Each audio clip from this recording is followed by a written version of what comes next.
হে জগতবাসী, আজ আমি শামীম আলী চিশতি আপনাদের সামনে একটি আলোচনা নিয়ে আসলাম।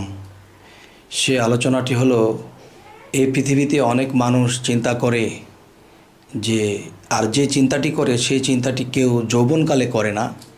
এই চিন্তাগুলো করে থাকে যখন তার বয়স 60-70 পার হয়, তখন তার ভিতরে চিন্তা ঢোকে যে, হে আল্লাহ, তোমার এই পৃথিবীতে এসেছি, তোমার কতটুকু কাজ করে যেতে পেরেছি, তোমাকে কতটুকু সন্তুষ্ট করতে পেরেছি, কতটুকু সাধনা করতে পেরেছি।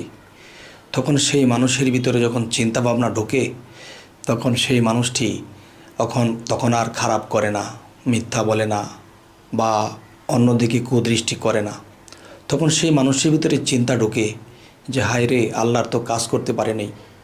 তখন এমন চিন্তা যখন পড়ে যায়, তখন আল্লাহর যে আইন, যে মানুষ পৃথিবীতে আসে এবং মৃত্যুবরণ করতে হয়, এটাই নিয়ম। কিন্তু আমি বলবো, যদি কারো ভিতরে এমন কিছু জাগে যে, হায় রে, আমার তো সময় কাছাই গেছে, আমার তো চলে যেতে হবে, এই পৃথিবী থেকে চিরবিদায় নিতে হবে, কিন্তু আল্লাহর কাছে গিয়ে আমি জবাব দেব কি? আমি তো আল্লাহর কাজ করতে পারলাম না।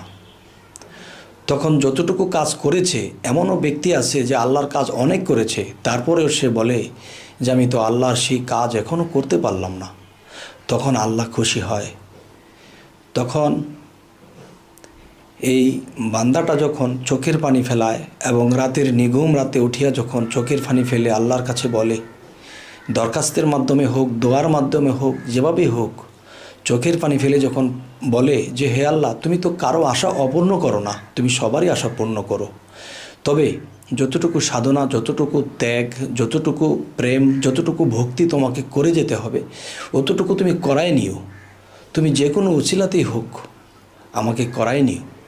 তখন চোখের পানিগুলো ফেলে যখন কাঁদতে থাকে, তখন আল্লাহ যে নূরের সিংহাসনে বসে আছে, সেই নূরের সিংহাসনটা কাঁপতে শুরু করে।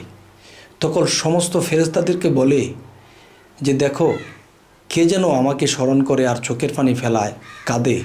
সে যখন ডেকরিয়া কাঁদে, তখন আমার এই নূরের সিংহাসনটা কাঁপে। তখন আমি বসে স্থির থাকতে পারি না। হে ফেরেশতাগণ, দেখো তো, কোন দেশ থেকে, কোথায় বসে কে আমার জন্যে এরকম কাঁদতেছে। তখন সে ফেরেশতারা খোঁজ নিয়ে আল্লাহর কাছে বলে যে, আল্লাহ, ইমুক দেশ, ইমুক জায়গা থেকে একজন ব্যক্তি রাতের নিঘুমে উঠে সে কাঁদে, চোখের পানি ফেলায়, যে সে তোমার কাছে হায়াত চাইতেছে, যে সে এতটুকু হায়াত পাক যেন সে এই পৃথিবীতে যতদিন বাঁচে সে যেন তোমার কাজগুলো সাকসেস করে যেতে পারে। তখন আল্লাহ সে ফেরেশতাদেরকে কি বলে যে, আমি তো বেশিরভাগ কাজ আমি উসিলা দিয়ে করি, তবে সে যদি আমার বান্দা হয়ে থাকে, তাহলে এই পৃথিবীতে আমার অনেক বন্ধু আছে। যে কোনো একটা বন্ধুর সঙ্গ যদি সে নেয়, বা সে বন্ধুর মাধ্যমে, একজন কামেল পীরের মাধ্যমে যদি সে বায়াত গ্রহণ করে, তাহলে হয়তো দেখা যায় যে সেই উসিলা করে আমি তার হায়াতকে বাড়িয়ে দিতে পারি, তার চোখের পানি আমি কবুল করে নিতে পারি। তো হে জগতের মানুষ, হে জগতের সমস্ত আশেক, হে ভক্তরা, আমি এতটুকু কথা বলবো যে, যার যার মুর্শিদের কাছে যাইয়া যখন চোখের পানি ফেলে এই দরখাস্ত করে, আর যদি সূক্ষ্ম নিয়ত করে যে, আমি বাকি জীবনটা আমাকে হায়াত দান করা হোক, আমি যেন সেই বাকি দিনগুলো আমি তার ইবাদতে, তার ভক্তিতে, তার প্রেমে মজে যাব, আমি তাকে সন্তুষ্ট করে পৃথিবী ত্যাগ করব, এমন নিয়ত যদি কেউ খাস দিলে করে চোখের পানি ফেলায়, তাহলে আল্লাহ বলেছে তাকে দীর্ঘ হায়াত দান করা হোক। সে যেহেতু যৌবনকাল কাটাইছে, বাচ্চাকাল কাটাইছে, যৌবনকালে সে বোঝে নাই দুনিয়ার বিভিন্ন ক্ষেত্রে চলছে, বোঝে নাই, এখন সে বুঝতে পারছে তার ভিতরে সেই ঢেউ খেলতেছে। হে ফেরেশতাগণ, আমি তাকে হায়াত দান করলাম। তো এরকম আকুতি মিনতি করে যদি আল্লাহর কাছে কেউ চাইতে পারে, কাঁদতে পারে, অবশ্যই অবশ্যই আল্লাহ বলেছে, আবার যদি আমার কোনো বন্ধুর সংস্পর্শে যায় এবং তাকে মানে, তখন সেই বন্ধুর মধ্যে আমি আছি, আর সেই বন্ধুর মুখ দিয়ে আমি তার হায়াতের ব্যবস্থা করব। সুবহানাল্লাহ। হে জগতবাসী, কোনো চিন্তা নেই যে বিশ্বাস ভক্তি এই দুটো জিনিস যদি ঠিক থাকে এবং মানব সেবা থাকে, তাহলে অবশ্যই অবশ্যই আল্লাহ তাকে দয়া করবেন।